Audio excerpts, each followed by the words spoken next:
भारत के मारूफ गुलकार अरिजीत सिंह ने playback singing से रिटायरमेंट का ऐलान कर दिया।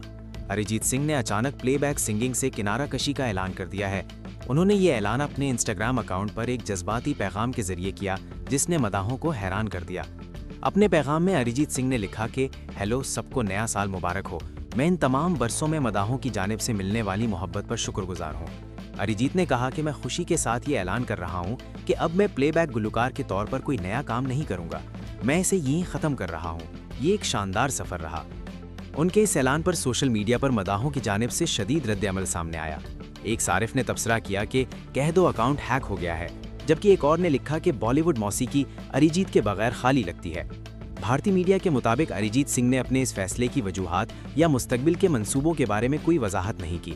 वाज़ेह रहे कि अरिजीत सिंह ने बॉलीवुड को कई यादगार और रूह को छू लेने वाले गाने दिए। फिल्म आशिकी 2 का गाना तुम ही हो उनकी पहचान बना। इसके अलावा चन्ना मेरिया, ए दिल है मुश्किल, फिर भी तुमको चाहूंगा, हाफ गर्लफ्रेंड और हवाएं जब हैरी मेट सजल भी उनके मशहूर गानों में शामिल हैं। अरिजीत ने 2 नेशनल फिल्म अवार्ड्स जीते, जबकि 2025 में उन्हें पद्म श्री से भी नवाजा गया।